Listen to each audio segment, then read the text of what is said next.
അസ്സലാമു അലൈക്കും വറഹ്മത്തുള്ളാഹി തആല വബറകാതുഹു. അന്ന് ഉസ്താദ് അതാ സമീറെ വിളിക്കുന്നു. ഷമി, ആ എന്തേക്ക? പിന്നെ ഇന്നാണ് ക്ലാസ്സിൻ്റെ ദിവസം. ആ, ഇത്ര പെട്ടെന്നായോ ക്ലാസ്സിന്? അതെ, എല്ലാവരും പെട്ടെന്നൊരു ക്ലാസ് വെക്കണമെന്ന് പറഞ്ഞ് നിൽക്കുകയാണ്. കാരണം ഇപ്പോഴത്തെ ഈ ഒരു സിറ്റുവേഷനും കാര്യങ്ങളൊക്കെ പറയുമ്പോൾ, അതായത് നോമ്പിൻ്റെ മുന്നോടിയായിട്ടുള്ള കാര്യങ്ങളെക്കുറിച്ചാണ് പറയുന്നത്. അതിനെക്കുറിച്ചൊരു ക്ലാസ് എടുക്കണമെന്ന് എല്ലാവരും പറയുന്നുണ്ട്. അപ്പോൾ പിന്നെ അതങ്ങ് പെട്ടെന്ന് ആകാമെന്ന് വിചാരിച്ചു. ഇൻഷാ അല്ലാ. എന്തൊക്കെ തന്നെയാലും ഞാനും കേൾക്കാറുണ്ട് കേട്ടോ. എൻ്റെ പെണ്ണെ, നിനക്ക് കഴിയോ അവിടെ അത്ര സമയം? അതിനെന്തേക്കാ? എന്നാൽ ശരിക്കും അതാ അവളുടെ ശരീരത്തിൽ നല്ല മാറ്റങ്ങൾ വെച്ച് തുടങ്ങിയിട്ടുണ്ട്.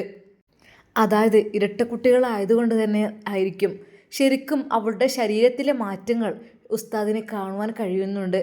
സമീറയുടെ മുഖത്ത് നോക്കിയിട്ട് ഉസ്താദ് പറയും, സമീറ, ശരിക്കും എൻ്റെ പെണ്ണ് പഴയ രൂപത്തിലേ അല്ല, നല്ല മാറ്റങ്ങൾ വന്ന് തുടങ്ങുന്നുണ്ട് ഇതിൻ്റെ ശരീരത്തിൽ. എൻ്റെ ഉസ്താദേ, അതെ, ഞാൻ ഒരിക്കൽ പോലും പ്രസവിക്കില്ല എന്ന് പറഞ്ഞ ആളായിരുന്നു. എന്നാൽ അള്ളാഹു എനിക്ക് 2 കുഞ്ഞുങ്ങളെ നൽകുക എന്നൊക്കെ വെച്ചാൽ അത് വല്ലാത്തൊരു സന്തോഷമുള്ള കാര്യം തന്നെയല്ലേ പെണ്ണേ. നമ്മൾ പറയുമല്ലോ, വിധിച്ചത് മാത്രമേ നമുക്ക് ലഭിക്കുള്ളൂ എന്ന്. പക്ഷേ പ്രാർത്ഥന എന്നുള്ളൊരു സംഭവമുണ്ട്.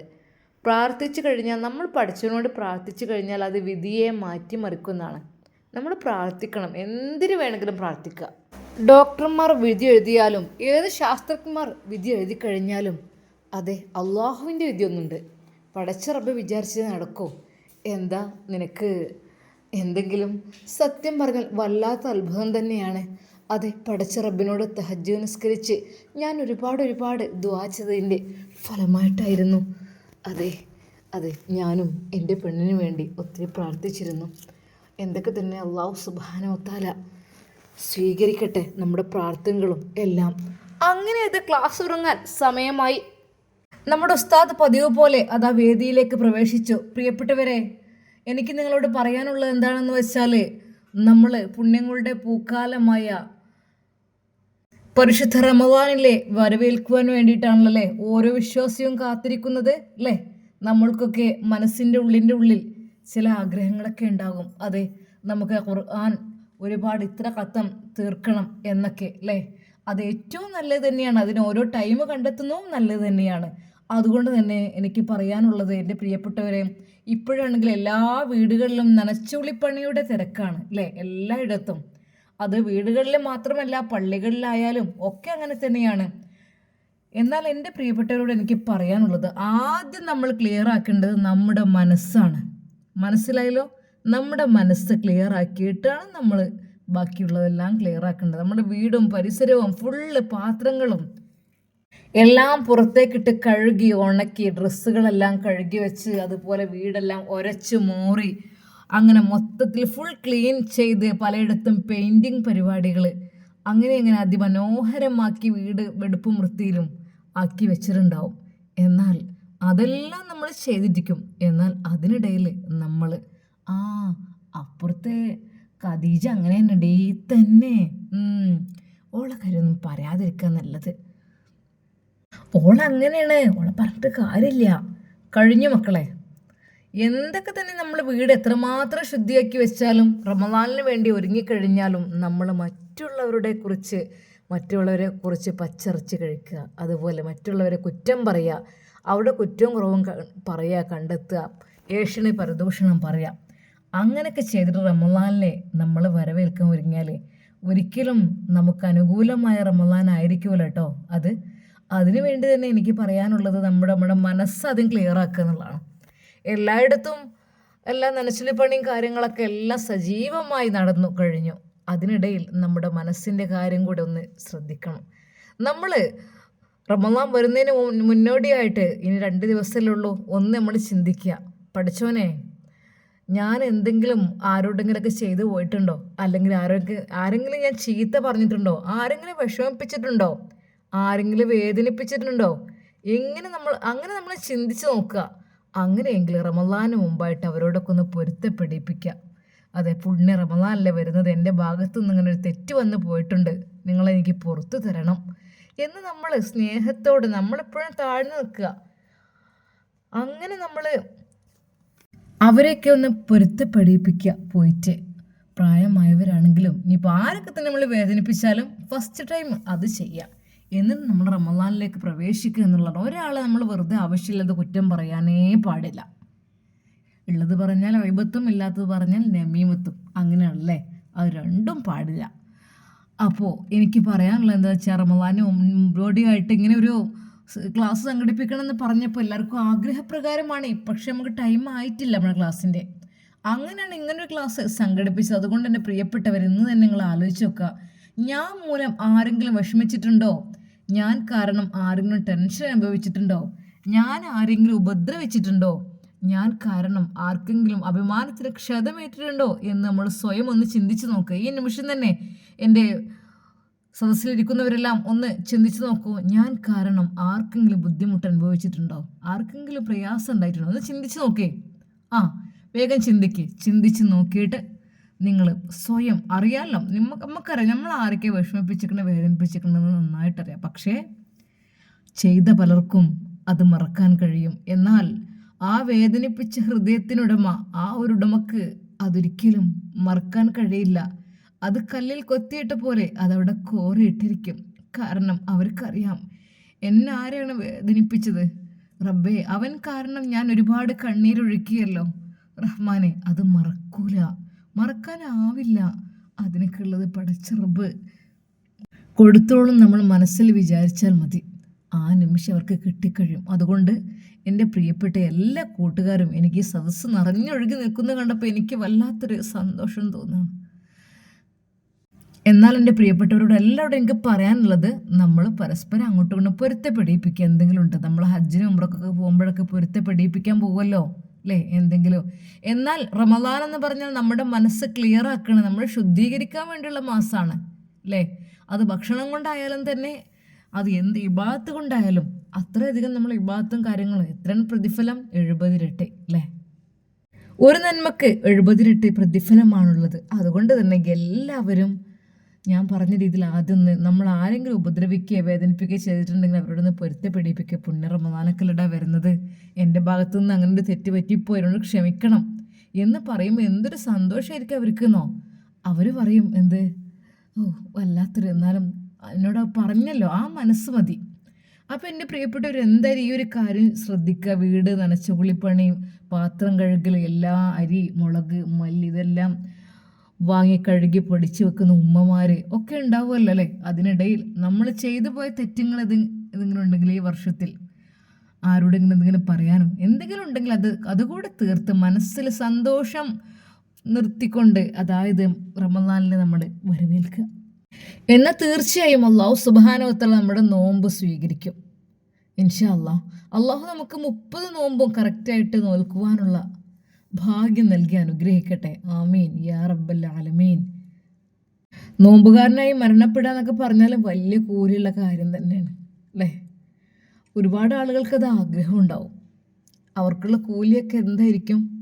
അള്ളാഹു സുബ്ഹാനഹു വ തആല നമ്മുടെ മരണം എങ്ങനെയാണ് കണക്കാക്കിക്കണേ? നമ്മളുടെ മരണം ഒരു പക്ഷേ ഇന്നല്ലെങ്കിൽ നാളെ, അത് നമുക്ക് പറയാൻ പറ്റില്ല അല്ലേ. എന്തൊക്കെ തന്നെയാലും ഈമാനോട് കൂടി മരണപ്പെടട്ടെ.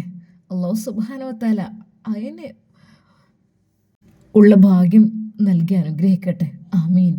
എന്നാൽ ആ നിമിഷം ആ ഒരു സദസ്സിലുള്ളവരുടെ കണ്ണുകൾ നിറഞ്ഞു. പ്രിയപ്പെട്ടവരെ, എന്നും ഞാൻ പറയുന്ന പോലെ ഇപ്രാവശ്യത്തെ, കഴിഞ്ഞ പ്രാവശ്യം നമ്മുടെ ഇടയിൽ ജീവിച്ചു പോയ പല ആളുകളുണ്ട് അല്ലേ. പല ആളുകളും ഉണ്ടാവും. അതായത് നമ്മളെ കൂടെ നടന്നവർ, നമ്മോടത്ത് ചിരിച്ച് കളിച്ച് നടന്നവർ, നമ്മുടെ കൂട്ടുകാർ, നമ്മുടെ മാതാപിതാക്കൾ, നമ്മുടെ മക്കൾ. എന്നാൽ പലരും ഈ റമദാനിൽ നമ്മുടെ കൂടെയില്ല അല്ലേ. നമ്മൾ ഒരുമിച്ച് ഒരേ ഡൈനിങ് ടേബിളിൽ ഇരുന്നു കൊണ്ട് ഒരേ സമയം നോമ്പ് തുറക്കുന്ന സമയത്ത് ഒരു പക്ഷേ നമ്മുടെ കൂടെ നമ്മുടെ ഉമ്മയും ഉപ്പയും മക്കളും സഹോദരങ്ങളൊക്കെ ഉണ്ടായിരിക്കും. ഒരു പക്ഷേ കഴിഞ്ഞ പ്രാവശ്യം ഉള്ളവർ ഈ ഒരു നോമ്പിനില്ല. റബ്ബേ അല്ലാഹ്, അത് വല്ലാത്തൊരു വേദനയായിരിക്കും. അതെ, ഇതിൽ നമുക്ക് ഏറ്റവും കൂടുതൽ ഓർക്കാനുള്ളത് 5 മക്കൾ ഒരുമിച്ച് അല്ലേ, 4 മക്കൾ ഒരുമിച്ച് അള്ളാഹുലേക്ക് യാത്രയായി, ഒരു പെങ്ങളുട്ടിയെ മാത്രം വിട്ടിട്ട്. അന്ന് അബുദാബിയിൽ നടന്ന ഒരു അപകടം അല്ലേ. ആ ഉമ്മയും ഉപ്പയും റബ്ബേ ആ ഉമ്മയും ഉപ്പയും ആ പൊന്നുമോളും മാത്രമാണ്. കഴിഞ്ഞ പ്രാവശ്യം എത്ര സന്തോഷത്തോടു കൂടിയായിരിക്കും ആ 5 മക്കളും ഉമ്മയും ഉപ്പയും നോമ്പ് തുറന്നിരുന്നത്. എന്നാൽ എത്ര പെട്ടെന്നാണ് ആ 4 മക്കൾ അള്ളാഹുവിലേക്ക് പറന്നു പോയത്. അതെ, ആ മക്കൾ സ്വർഗത്തിലായിരിക്കും, സ്വർഗത്തിലെ ബാലന്മാർ. അതെ, ഹോർലിയങ്ങൾ അവരെ കൈപിടിച്ച് കൊണ്ടുപോകുന്നൊക്കെ കേട്ടിട്ടുണ്ടല്ലോ. എങ്കിലും ആ 4 മക്കളുടെ മയ്യത്ത് ഒരുമിച്ച് കിടത്തുന്ന ആ സമയത്ത് ആലോചിക്കാൻ കൂടി കഴിയുന്നില്ല. എന്തൊക്കെ തന്നെ നമുക്ക് ആദ്യമേ പ്രാർത്ഥിക്കാനുള്ള, പഠിച്ചോനെ ആ മാതാപിതാക്കൾക്ക് നീ മറവി കൊടുക്കല്ല. അതെ, അവരെ നാളെ സ്വർഗത്തിലേക്ക് പിടിച്ചു കയറ്റാൻ മക്കളുണ്ട് അവിടെ. മക്കള് മരണപ്പെട്ടവരൊക്കെ ഭാഗ്യവാന്മാരാണെന്നാണ് പറയാറുള്ളത് അല്ലേ. അവർക്ക് വേണ്ടി അള്ളാഹു അവരെ സൃഷ്ടിച്ചതാണ്. അവരെ സ്വർഗത്തിലേക്ക് കൈ പിടിച്ച് കൊണ്ടുപോകാറുണ്ട്. എന്തിനു മുമ്പ് ഇവർ പറയല്ലോ, അള്ളാഹുവേ ഞങ്ങൾക്ക് ഞങ്ങൾ ഉമ്മയും പാപ്പയും വന്നിട്ടുണ്ട് കേട്ടോ, അവരെ കാര്യം നിങ്ങൾ പെട്ടെന്ന് റെഡിയാക്കണം കേട്ടോ എന്ന് പറയും. അവർ പെട്ടെന്ന് സ്വർഗത്തിൽ കിടക്കുന്നതാണ് അല്ലേ. മക്കൾ മരിച്ച ഒരുപാട് മാതാപിതാക്കൾക്ക് ആ ഒരു ഭാഗ്യം ലഭിക്കും. പക്ഷേ ആ മക്കൾ മരണപ്പെട്ട ആ ഒരു ക്ഷമയുണ്ടല്ലോ, ആ ക്ഷമിക്കാനുള്ള ആ കരുത്ത് റബ്ബേ അതങ്ങേയറ്റമായിരിക്കും. അതൊരിക്കൽ പോലും അവർക്ക് സഹിക്കാൻ കഴിയുന്നതിലും അപ്പുറമായിരിക്കും. അതിൻ്റെ പ്രതിഫലമാണ് അള്ളാഹു സുബ്ഹാനഹു വ തആല അവർക്ക് നൽകുന്നത്. എന്നാൽ ഈ സമയം, ഈ ഒരു ഇഫ്താറിൽ, അത് നമ്മൾ നോമ്പ് തുറക്കുന്ന സമയത്ത് നമ്മുടെ മക്കൾ ടേബിളിന് ചുറ്റുമായിരിക്കുന്നു, ഉമ്മയും ഉപ്പയും ഇരിക്കുന്നു. എന്നാൽ ആ വീട്ടിൽ 4 മക്കളുടെ സീറ്റ് അവിടെ ഒഴിഞ്ഞു കിടക്കുകയായിരിക്കും അല്ലേ. അവരുടെ പുസ്തകങ്ങൾ, അവരുടെ ഡ്രസ്സുകൾ, അതൊക്കെ കാണുമ്പോൾ എത്രമാത്രം വേദനയും സങ്കടമായിരിക്കും.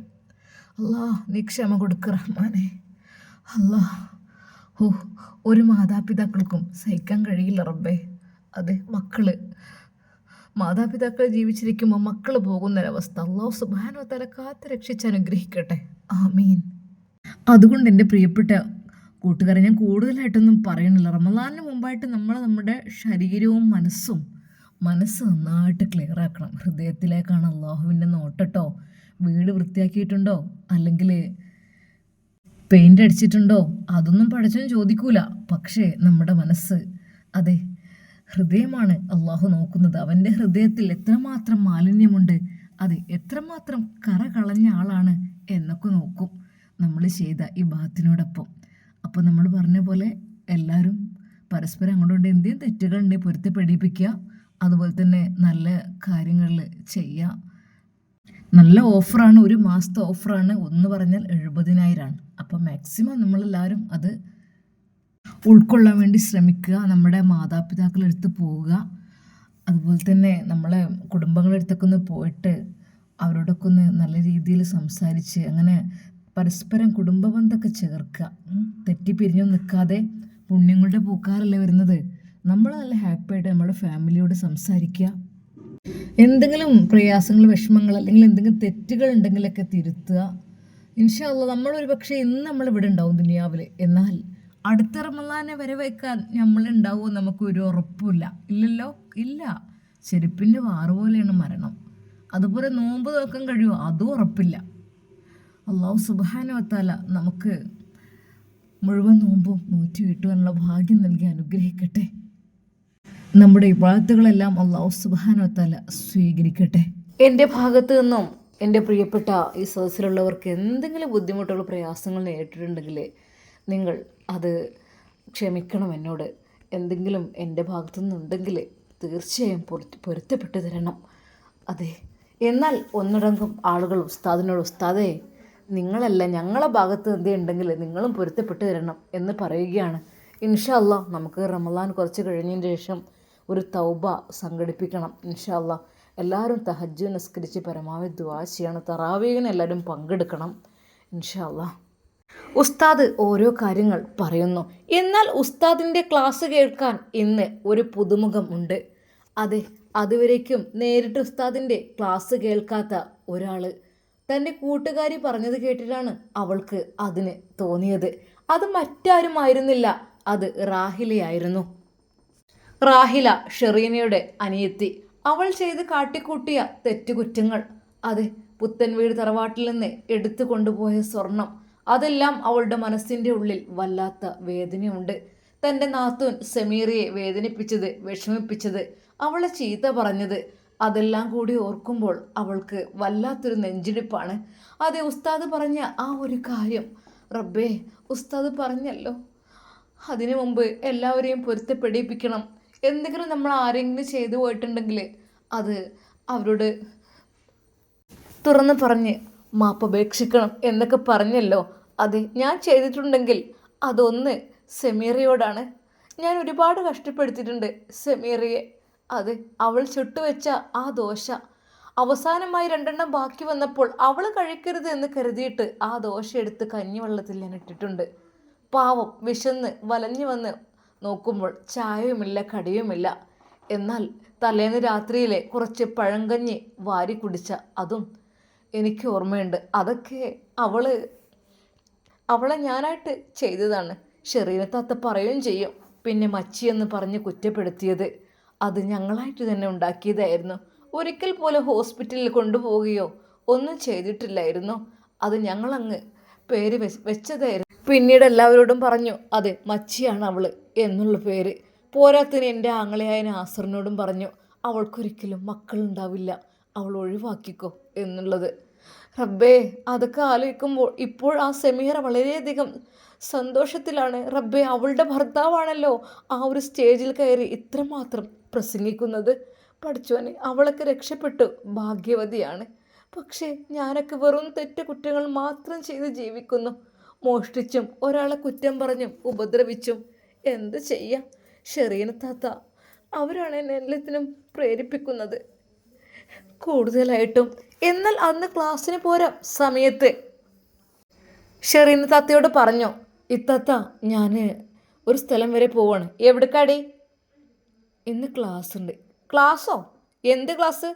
അത് ഇന്ന് റമദാനൊക്കെ വരികയല്ലേ, അപ്പോൾ നന്നാവാന്ന് വിചാരിച്ചു. ഓ, നന്നാവിലേർത്തി, എനിക്കിപ്പോൾ മനസ്സിലായി. ഇജാര ക്ലാസ്സിനാ പോകണ് എന്നുള്ള കാര്യം. എന്തിനാടൊക്കെ നാണില്ലേ? ആ സെമീറാൻ്റെ 2ാം കെട്ടിയവൻ്റെ ക്ലാസ് കേൾക്കാനായി പോണത്.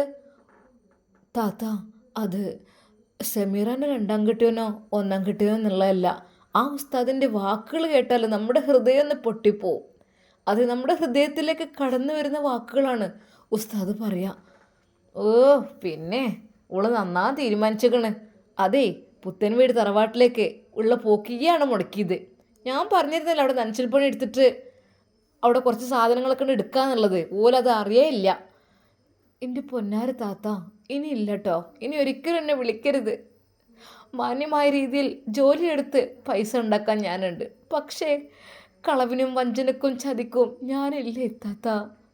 റാഹില കരയുകയായിരുന്നു. മതി എൻ്റെ മുതലക്കണ്ണീരൊഴുക്കിയത്. എന്താ വരും എൻ്റെ അടുത്തേക്ക്, പൈസ ഉണ്ടോ താത്ത, പൈസ ഉണ്ടോ എന്നൊക്കെ ചോദിച്ചിട്ട്. എന്താ ഇപ്പം എൻ്റെ മോളെ വരെ ഇവിടെ നീ പറഞ്ഞയച്ചില്ലേ എൻ്റെ സുഖത്തിന് വേണ്ടിയിട്ട്? ഇപ്പം എന്തായൊക്കെ തിരിച്ചു കൊണ്ടുവരുന്നുണ്ടോ? പോരുമ്പോൾ ഷെറീന താത്തയോട് നല്ല രീതിയിലുള്ള ചീത്തയാണ് കേട്ടത്. എന്നാൽ രണ്ടും കൽപ്പിച്ച് അവൾ വീട്ടിൽ നിന്നിറങ്ങി. എന്നാൽ അതിനിടയിൽ ഷെറീന പറഞ്ഞു, നാസറേ, ഇജ് കണ്ടോ എൻ്റെ പെങ്ങളെടുക്കാൻ പോകണമെന്ന്? എൻ്റെ പെണ്ണുങ്ങളെ തട്ടിക്കൊണ്ടേയോ ഓൻ്റെ ക്ലാസ് കേൾക്കാൻ പോവാണ്. ഉസ്താദുമാർ കണ്ണെടുത്താൽ കണ്ടൂടാ, ഓരോ വെറുന്നാണെയും പസാദിട്ട് നടക്കാണ്. എന്താന്നില്ലേ അത് കേൾക്കാനാ പോയിക്കണത്. പോട്ടം കെട്ട് എന്താന്നില്ലേ. നാസറിന് ദേഷ്യം പിടിച്ചു. അവളിങ്ങോട്ട് വരട്ടെ, ഞാൻ കാണിച്ചു കൊടുക്കാം. എൻ്റെ പൊന്നാര നാസറേ, നിലക്ക് നിർത്താത്തതിൻ്റെ കുഴപ്പമാണ് എല്ലാവരും എന്നാൽ അതൊന്നും വകവെക്കാതെ അതാ റാഹില സദസ്സിലേക്ക് വന്നു. ഉസ്താദിൻ്റെ ആ ഒരു പ്രഭാഷണവും ആ ദുആയും എല്ലാം കേട്ട് അവൾ പൊട്ടിക്കരഞ്ഞു. റബ്ബേ, എനിക്ക് പൊറുക്കെല്ലാം തരണല്ലോ റബ്ബേ. ഞാൻ സെമീറയെ അത്രക്കും കഷ്ടപ്പെടുത്തിയിട്ടുണ്ട്. സെമീറയുടെ പേഴ്സിൽ നിന്ന് പൈസ എടുത്തിട്ടുണ്ട്. അങ്ങനെ പലതും ഞാൻ ചെയ്തിട്ടുണ്ട് റബ്ബേ. ഫോൺ എടുത്തിട്ടുണ്ട്, പലതും മോഷ്ടിച്ചിട്ടുണ്ട് റബ്ബേ. എൻ്റെ നോമ്പൊക്കെ സ്വീകരിക്കോ എനിക്കറിയുന്നില്ല. ഇതൊക്കെ ഒന്ന് പൊരുത്തപ്പെടിപ്പിക്കാൻ പോണല്ലോ. റാഹിലയുടെ മനസ്സിൽ അതായിരുന്നു ചിന്ത. അന്ന് ക്ലാസ് കഴിയുകയാണ്. എൻ്റെ പ്രിയപ്പെട്ട എൻ്റെ കൂട്ടുകാരെ, എന്തൊക്കെ തന്നെയാലും നമ്മൾ റമദാനിലെ വരവേൽക്കാൻ നല്ല രീതിയിൽ മാക്സിമം ഇബാദത്ത് ചെയ്യുക. അതുപോലെ തന്നെ ഞാൻ പറഞ്ഞ പോലെ തന്നെ ആരോടെങ്കിലും ശാരീരികമായോ മാനസികമായോ ആരെങ്കിലും നിങ്ങൾ ബുദ്ധിമുട്ടാക്കിയിട്ടുണ്ടെങ്കിൽ അവരോട് മാപ്പ് പറയാൻ പോയിട്ട് ക്ഷമിക്കാൻ പറയുക. എങ്കിൽ മാത്രമേ അള്ളാഹു നമ്മുടെയൊക്കെ സ്വീകരിക്കുള്ളൂ. നമ്മൾ ക്ലിയർ ആവണം. ഒരാളോടൊരു പകയും വിദ്വേഷവും പാടില്ല. നമ്മുടെ മുത്ത് ഹബീബ് സല്ലല്ലാഹു അലൈഹി വസല്ലം 4 കാര്യങ്ങൾ പറഞ്ഞിരുന്നു. എന്തായിരുന്നോ? 4 കാര്യങ്ങളിൽ ഒരുപാട് പറഞ്ഞിരുന്നു. നമ്മളെ 2 കാര്യം അത് എന്നുവെച്ചാൽ അതിപ്പോൾ ഒരു ഹിന്ദുസ് വരെ അതിനെക്കുറിച്ചെടുത്ത് റീൽസ് വീഡിയോകൾ ഇടുന്നുണ്ട്. അതായത് എന്താ, നമ്മൾ ആരെങ്കിലും ഉപദ്രവിച്ചാൽ അത് നമ്മൾ മറക്കുക, അവർക്ക് പുറത്തു കൊടുക്കുക.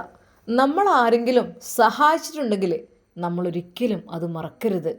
അതെന്നും നമ്മുടെ മനസ്സിലുണ്ടാണോ, റബ്ബേ എന്നൊരു കാലത്ത് സഹായിച്ചതായിരുന്നല്ലോ, അദ്ദേഹം മറക്കാൻ കഴിയില്ല. നമ്മളൊരു കാലത്ത് പാവങ്ങളായി നമ്മളൊരു കാലത്ത് അവർ സഹായിക്കും. പിന്നീട് നമ്മൾ പണക്കാരായി കഴിയുമ്പോൾ നമ്മളതെല്ലാം അങ്ങ് മറക്കും. വന്ന വഴി മറക്കാനേ പാടില്ല. നമ്മൾ എന്നും ഒരു ഓർമ്മ വേണം, എനിക്ക് അവർ തന്നിട്ടാണല്ലോ ഞാൻ ഈ നിലയിലെത്തിയത്. ആ ഒരു ചിന്ത നമുക്ക് വേണം. അതുപോലെ തന്നെ നമ്മളൊരാൾക്ക് സഹായം ചെയ്തിട്ടുണ്ടെങ്കിൽ ഒരിക്കൽ പോലും നമ്മളത് വിളിച്ച് പറയരുത്. അതായത് ഞാൻ അവൾക്ക് അത് ചെയ്തു കൊടുത്തു, ഇത് ചെയ്തു കൊടുക്കും, എന്നിട്ട് പോലും അവളുടെ സ്വഭാവം ഇങ്ങനെയാണ്. അവൾക്ക് എത്രയോ ഉപകാരങ്ങൾ ചെയ്തിട്ടുണ്ട്, പക്ഷെ അതൊരിക്കലും പറഞ്ഞു പോയത്. പറഞ്ഞു പോയാൽ കഴിഞ്ഞു, ആ പ്രതിഫലമെല്ലാം പോയി കഴിഞ്ഞു. അതെ, നമ്മൾ ചെയ്ത ഗുണം എടുത്തു പറയുന്ന ആളുകൾ ഛർദ്ദിച്ചത് മടക്കി തിന്നുന്ന നായയെ പോലെയാണ് എന്നാണ്. അല്ലാതെ ഒരിക്കൽ പോലും അത് അള്ളാഹുവിന് വേണ്ടി ബിസ്മില്ലാഹിർ റഹ്മാൻ റഹീം എന്ന് പറഞ്ഞിട്ടാണ് നമ്മൾ എന്ത് നല്ല കാര്യം ചെയ്യേണ്ടത്. ബിസ്മി സാക്ഷി ഉണ്ടാവും. അല്ലാതെ അവരിങ്ങോട്ട് തിരിച്ച് പ്രതിഫലം ചെയ്യുമെന്ന് വിചാരിച്ചിട്ടല്ല നമ്മൾ അള്ളാഹുവിൻ്റെ നാമത്തിലെല്ലാം ചെയ്യുക. ഓക്കെ, അപ്പോൾ ഇൻഷാ അല്ലാഹ് എൻ്റെ പ്രിയപ്പെട്ട എല്ലാ മക്കളോട് എല്ലാവരോടും എനിക്ക് പറയാനുള്ളത്, എല്ലാവരും റമളാൻ പരമാവധി ഉപയോഗപ്പെടുത്തുക ഇൻഷാ അല്ലാഹ്. അതുപോലെ തന്നെ ഒരുപാട് സ്വതക്കകൾ കൊടുക്കുക. ഒരു പ്രാവശ്യം കൊടുത്താൽ 70 വട്ടം കൊടുത്ത് പ്രതിഫലമാണെന്ന് മറക്കരുത്. ഓഫറാണ്, ബിഗ് ഓഫർ റമളാൻ 330 വരെ. അത് നമ്മൾ മാക്സിമം ഉപയോഗപ്പെടുത്തുക. അത് മാത്രമല്ല മാക്സിമം ഇബാദത്തുകൾ ചെയ്യുക, ദിക്റുകൾ, സ്വലാത്തുകൾ, ഖുർആൻ പാരായണം, ഖത്തമുൽ ഖുർആൻ. അത് നമ്മൾ ഓരോ വക്തിലും നമുക്ക് ഇത്ര ജുസ് എന്നുള്ള രീതിയിൽ ഓതിയ സംഭവം എളുപ്പമാണ്. അതിനൊക്കെയുള്ള ഒരു ടൈം ടേബിളും കാര്യങ്ങളൊക്കെ ഉണ്ടല്ലോ ഇൻഷാ അല്ലാഹ്. അപ്പോൾ ഈ വിനയത്തിന് വേണ്ടി പ്രാർത്ഥിക്കുക. അതൊക്കെയാണ് പറയാനുള്ളത് റമളാനിനെ കുറിച്ച്. അല്ലാഹു സുബ്ഹാനഹു വ തആല റമളാൻ എന്ന് വെച്ചാൽ നമ്മളിൽ നിന്ന് വളരെയധികം ഇഷ്ടപ്പെട്ട റമളാനായിട്ട് സ്വീകരിക്കട്ടെ. ആമീൻ. വാഖിറു ദഅ്വാന അനിൽ ഹംദുലില്ലാഹി റബ്ബിൽ ആലമീൻ. അസ്സലാമു അലൈക്കും വറഹ്മത്തുള്ളാഹി തആല വബറകാതുഹു. അന്ന് ക്ലാസ് കഴിഞ്ഞ് റാഹില കരഞ്ഞുകൊണ്ടായിരുന്നു അവൾ വീട്ടിലേക്ക് പോയത്. റബ്ബേ അല്ലാ, റമളാനാണ് വരുന്നത്. ശരിയാണ്, ഞാൻ ഒരുപാട് ആളുകളെ കഷ്ടപ്പെടുത്തിയിട്ടുണ്ട് റബ്ബേ. ഞാൻ ഒരുപാട് ആളുകൾക്ക് ഉപദ്രവം ഏൽപ്പിച്ചിട്ടുണ്ട് റബ്ബേ. പഠിച്ചോനെ, നീ എനിക്ക് പുറത്തു തരുമോ? എന്നാൽ ആ രാത്രിയിൽ അവൾ വീട്ടിലേക്ക് പോകുവാനേ കൂട്ടാക്കുന്നില്ലായിരുന്നു. അത് എന്തൊക്കെ തന്നെയാലും നാസർക്ക് ഷെറീനയും അവിടെ ഉണ്ടാവും. അവരെന്നെ ഉപദ്രവിക്കുമെന്ന് എനിക്ക് നന്നായിട്ടറിയാം. എങ്കിലും പോകാതെ വഴിയില്ലല്ലോ റബ്ബേ. നാളെ തന്നെ സമീറയുടെ അരികിലേക്ക് പോകണം. സമീറയുടെ അരികിലേക്ക് പോയിട്ട് എനിക്ക് പൊട്ടിക്കരയണം. അവളുടെ മുമ്പിൽ ചെന്ന് അവളെക്കുറിച്ച് മച്ചി എന്ന് വിധി എഴുതിയത് അത് ഞാനായിരുന്നു. ഒരിക്കൽ പോലും അവൾ മച്ചിയല്ലായിരുന്നു. അതേ, ഡോക്ടർ പറഞ്ഞു എന്നൊക്കെ പറഞ്ഞിട്ടൊക്കെ. കാരണം എൻ്റെ നാസർ ഖാൻ്റെ സ്വഭാവം അങ്ങനെയായിരുന്നു. ഒരുപക്ഷെ എനിക്കിപ്പോൾ തോന്നുന്നു മക്കളില്ലാത്തത് നാസർ ഖാക്ക് ആയിരിക്കുമെന്ന്. എന്തായാലും റബ്ബേ, ഞാൻ അങ്ങനെ പറഞ്ഞു, എല്ലാവരോടും പറഞ്ഞു നടന്നു. പോരാത്തതിന് ഭക്ഷണം കൊടുത്തില്ല, ഒരുപാട് സാധനങ്ങൾ മോഷ്ടിച്ച് അങ്ങനെയൊക്കെ ഞാൻ ചെയ്തു. പെട്ടെന്നാണ് അവളത് ഓർത്തത്. റബ്ബേ, എൻ്റെ ഉമ്മ വൃദ്ധസദനത്തിൽ കൊണ്ടുപോയിട്ട ഞങ്ങളുടെ ഉമ്മ, ആ ഉമ്മയെ അവിടെ കൊണ്ടാക്കി. അതെ, ഉമ്മമാർ നിൽക്കുന്നിടം സ്വർഗമാണ്. ഉമ്മയെ നോക്കിയാൽ മതിയായിരുന്നു. ഉസ്താദ് പറഞ്ഞ ആ ഒരു പ്രസംഗത്തിൻ്റെ ഒരു ഭാഗം അവൾ ആലോചിച്ചു. മക്കളെ, ഉമ്മമാരെന്ന് പറഞ്ഞാൽ എന്താ? നമ്മുടെ സ്വർഗം. ഉമ്മമാരെ നോക്കുന്നവർക്ക് സ്വർഗമുണ്ട്. അതെന്നാ ഏത് മോൻ്റെ അടുത്താണ് അല്ലെങ്കിൽ മകളുടെ അടുത്താണ് ഉമ്മ നിൽക്കുന്നത്, അവിടെ സ്വർഗമാണെന്നാണ്. അപ്പം നമ്മൾ മാക്സിമം നമ്മൾ മാതാപിതാക്കളെ നോക്കാൻ ശ്രമിക്കുക. ഈ ഉള്ള വിനീതൻ ഒരിക്കൽ പോലും എനിക്ക് കഴിഞ്ഞിട്ടില്ല. എൻ്റെ മാതാപിതാക്കളെല്ലാം പെട്ടെന്ന് അങ്ങ് മരണപ്പെട്ടു പോയിരുന്നു. അതെ, നോക്കാൻ എനിക്ക് ഭാഗ്യം ലഭിച്ചിട്ടില്ല. പക്ഷേ പ്രിയപ്പെട്ടവരെ, എൻ്റെ പൊന്നുമോളുടെ ഉമ്മച്ചി, ഓളെ ഞാൻ നോക്കിയിരിക്കണം. അതെ, ഓളെ ഞാൻ കുറിച്ച് നോക്കിയിരിക്കണം. അവളിന്ന് ഖബറിലാണ്. അവൾക്ക് നോമ്പ് നോൽക്കാൻ നിസ്കരിക്കാനൊന്നും പറ്റില്ല. നമ്മൾ വിചാരിക്കും അത്രേ, പഠിച്ചോനെ മരണത്തിനോട് ഇങ്ങനെ അടുത്ത് നിൽക്കുമ്പോൾ, പഠിച്ചോനെ കുറച്ചും കൂടി സമയം കിട്ടിയിരുന്നെങ്കിൽ എനിക്ക് നോമ്പ് നോൽക്കാമായിരുന്നു, എനിക്ക് ഇനിയും കുറേ നിസ്കരിക്കാമായിരുന്നു എന്നൊക്കെ. പക്ഷെ കഴിഞ്ഞിട്ടോ, സമയം കഴിഞ്ഞു, ഇനി ഒന്നുമില്ല. നമ്മൾ അസ്രായേൽ ഇങ്ങനെ പിടിക്കുന്ന സമയത്ത് നമ്മളോട് ചോദിക്കും അത്രേ, എങ്ങനെയുണ്ടായിരുന്നു, എനിക്ക് കുറച്ചുകൂടി ഇബാദത്ത് ചെയ്യാൻ കുറച്ചൊക്കെ ചാൻസ് തരുമോ എന്ന് ചോദിക്കുമ്പോൾ, ഹേയ് കഴിഞ്ഞു, സമയം കഴിഞ്ഞു. അതോടുകൂടി കഴിഞ്ഞു എല്ലാം. അതുകൊണ്ട് തന്നെ പ്രിയപ്പെട്ടവരെ, അത് നമ്മൾ ഒരുപാട് ഖുർആൻ പാരായണം ചെയ്യാൻ നിസ്കരിക്കുക എന്നതിലുപരി ഒരു മനുഷ്യനോടുള്ള പെരുമാറ്റം കൂടി അതിലുണ്ട് കേട്ടോ. ഒരു മനുഷ്യനെ വേദനിപ്പിക്കാൻ പാടില്ല ഒരു നിലക്കും. അതൊക്കെ തന്നെയാണ് നമ്മൾ ചെയ്യേണ്ടത്. എന്നാൽ അതാ റാഹില അതെല്ലാം ഓർത്ത് പൊട്ടി പൊട്ടി കരഞ്ഞു. അവൾക്ക് ആ വീട്ടിലേക്ക് കയറാൻ തന്നെ ഭയമായിരുന്നു. അങ്ങനെ അവൾ പേടിച്ച് പേടിച്ച് വീട്ടിലേക്ക് പോരുകയാണ്. എന്നാൽ അതാ അവിടെ തൻ്റെ ആങ്ങള നാസറും ജ്യേഷ്ഠത്തി ഷെറീനയും കാത്തു നിൽക്കുന്നുണ്ടായിരുന്നു. ഇങ്ങോട്ട് വാടിയേ, അനക്ക് ഞാൻ കാണിച്ചു തരാം.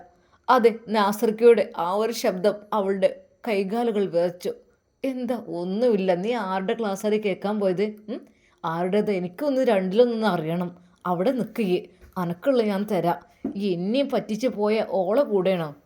ഇക്കക്ക, അത് നിങ്ങൾ പറഞ്ഞയച്ചതല്ലേ, അവരെ ഇറങ്ങിപ്പോകാൻ പറഞ്ഞതല്ലേ. എന്തായാലും നിനക്ക് ഞാൻ വെച്ചിട്ടുണ്ടടി. എന്നാൽ വലിയൊരു വടിയെടുത്തുകൊണ്ട് അതാ റാഹിലയുടെ നേരെ അവൻ പാഞ്ഞെടുക്കുന്നു. ഷെറീനെ പിന്നിൽ നിന്ന് ചിരിക്കുന്നു. കൊടുക്ക് നാസറെ, നല്ലോണം കൊടുക്ക്. കുറച്ചൊന്നും കിട്ടിയാൽ പോരെ. ഓള് എന്താ സാധനം പാതി വഴിയിൽ വെച്ചിട്ട് എന്നെ അങ്ങോട്ട് ഒറ്റക്കാക്കി മുങ്ങി. എല്ലാത്തിനും കൂട്ട് നിന്നിട്ട് ഓളാണ് ആ പുത്തൻ വീട് തറവാട്ടിൽ സ്വർണ്ണം പണം മുഴുവനും ഇവിടെ വാരിക്കൊടുന്ന് വെച്ചതല്ല, ഞാനല്ല. എന്താന്നില്ലേ സാധനം? അടിച്ച് കൊല്ലണം അവളെ. നാസറിനെ കൂടുതൽ അതാ അവൾ മൂർച്ച കൂട്ടി കൊടുക്കുന്നു. എന്നാൽ അടികൊള്ളുന്ന വേദനയിൽ റാഹില പൊട്ടി പൊട്ടി കരയുന്നുണ്ടായിരുന്നു. വേണ്ടിക്കാക്ക, എന്നെ തല്ലല്ലേ, എന്നെ തല്ലല്ലേ. ഇജ്ജ് എന്തിനടി ക്ലാസ് കേൾക്കാൻ പോയത്? ആരോട് ചോദിച്ചിട്ട് ഈ പോയത്? ഈ കാക്ക നല്ലതാന്ന് വിചാരിച്ചിട്ട്. എന്നാൽ കൊടുക്ക് നാസറെ, നല്ലോണം കൊടുക്ക്. ചുരുക്കി പറഞ്ഞാൽ റാഹിലയെ അവർ രണ്ടുപേരും കൂടി തല്ലുകയാണ്. അവൾ നേരായ വഴിയിലേക്ക്, ദീനിൻ്റെ മാർഗത്തിലേക്ക് നടന്നു വരുവാൻ വേണ്ടി ശ്രമിക്കുകയാണ്. അപ്പോഴാണ് അവൾക്ക് പിന്നിൽ നിന്ന് ഇങ്ങനെയൊരു പ്രഹരം. എന്തൊക്കെ തന്നെയായാലും നമുക്ക് കാത്തിരുന്ന് കാണാം. ഇൻഷാ അല്ലാ ബാക്കി ഭാഗം. എൻ്റെ പ്രിയപ്പെട്ടവരെ, റമദാന് വരികയാണല്ലേ. പലരും പറഞ്ഞു സ്റ്റോറി വേണ്ട, കേൾക്കണ്ടെന്നൊക്കെ. അപ്പോൾ എൻ്റെ അഭിപ്രായത്തിൽ ഞാൻ പറയാണ്, റമദാനിൽ നിങ്ങൾ ആരും സ്റ്റോറി കേൾക്കണ്ട കേട്ടോ. അതായത് നിങ്ങൾക്ക് സമയമുണ്ടെങ്കിൽ മാത്രം, അതായത് തറാവീഹിനൊക്കെ ശേഷം ചില ആളുകൾ ഫോണിലൊക്കെ നോക്കിയിരിക്കുമല്ലോ, അങ്ങനത്തെ സമയത്ത് വേണമെങ്കിൽ നിങ്ങൾ കഴിയുന്നുണ്ടെങ്കിൽ മാത്രം കേട്ടാൽ മതി. ഞാൻ ചിലപ്പോൾ ഇടാൻ വേണ്ടി ശ്രമിക്കാമെന്ന് വെച്ചാൽ ചില ആളുകൾ, പ്രവാസികളായ ആളുകളൊക്കെ പറയുന്നുണ്ട് കുറച്ച് സമയം സ്റ്റോറി ഉണ്ടായി ഞങ്ങൾക്കൊരു സമാധാനമാണ് എന്നൊക്കെ പറയുമ്പോൾ, ഏതായാലും എല്ലാവരും ഫോൺ എടുത്ത് നോക്കുമല്ലോ. ഫോൺ എടുത്തിട്ട് ഇങ്ങനെ റീൽസും അതും ഇതൊക്കെ കാണുന്നതിൻ്റെ പകരമൊക്കെ എന്തായാലും എടുത്ത് നോക്കും. പക്ഷേ പിന്നെ ഫോൺ എടുക്കാതെ നിൽക്കണം, എന്നാൽ പിന്നെ ഓക്കെ. അങ്ങനെയൊക്കെ എടുത്ത് നോക്കുമ്പോൾ നിങ്ങൾക്ക് സമയമുണ്ടെങ്കിൽ മാത്രം കണ്ടാൽ മതി. ഞാൻ പറ്റുന്നുണ്ടെങ്കിൽ വിടാം, അത് നോക്കട്ടെ ഇൻഷാ അല്ലാഹ്. അതിനനുസരിച്ച് പറ്റുന്നുണ്ടെങ്കിൽ മാത്രം കേട്ടോ. എന്തായാലും ദുആയിൽ ഉൾപ്പെടുത്തുക എല്ലാവരും. നമുക്ക് എല്ലാവർക്കും നല്ല രീതിയിൽ നോമ്പനുഷ്ഠിക്കാനുള്ള ആരോഗ്യം, പ്രത്യേകിച്ച് നമ്മുടെ മാതാപിതാക്കൾക്ക് അല്ലേ. നമ്മളൊക്കെ ആരോഗ്യം ഉണ്ട് നോക്കാം, പക്ഷെ നമ്മുടെ മാതാപിതാക്കൾ പ്രായമായവരൊക്കെ ഉണ്ടാവും. അവർക്കൊക്കെ റബ്ബേ ആ നോമ്പ് പിടിക്കുക എന്നൊക്കെ പറഞ്ഞാൽ അവർക്ക് അതിനുള്ള ആരോഗ്യം നീ കൊടുക്കുക റഹ്മാനെ. അത് ആരോഗ്യം ആഫിയത്ത് നീ പ്രദാനം ചെയ്യുക റഹ്മാനെ. ആമീൻ യാ റബ്ബൽ ആലമീൻ.